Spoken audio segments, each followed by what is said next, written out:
Mais il est bien là. Andrei, 20 ans, amputé des 2 jambes. Victime d'une frappe de missile sur son bataillon près d'Odessa en mars dernier.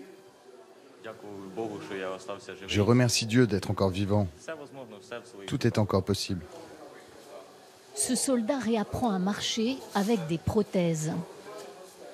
Il voulait mourir après ce drame, mais ce n'est plus le cas.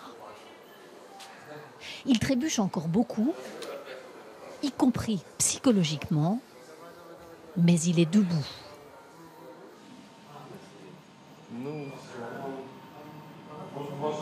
Comment expliquer ce que je vis? Ce moment où tu comprends que tu n'as plus tes jambes, que tu ne sentiras plus jamais.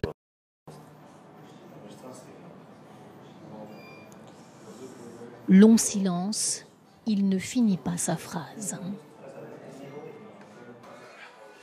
Dans ce centre de réhabilitation, 50 victimes civiles et militaires sont soignées.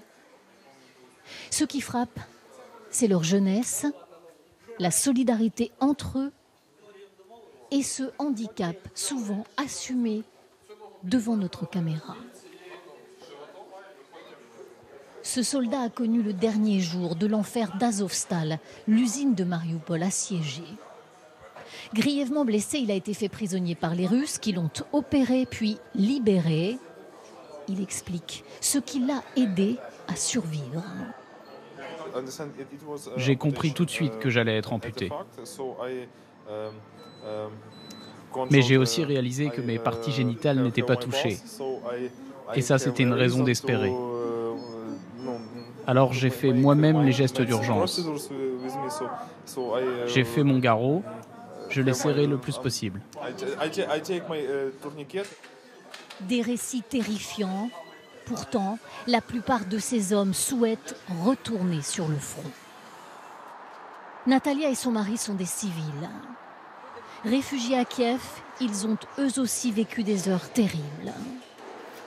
Un missile tombé dans leur village le 15 avril dernier.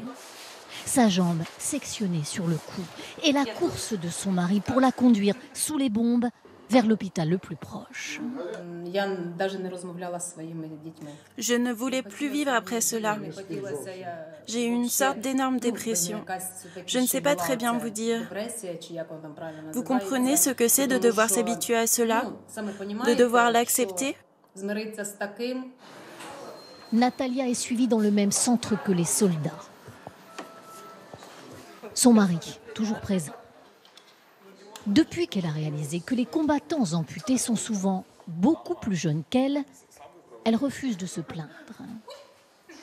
Et quand elle perd l'équilibre, elle prend le parti d'en rire.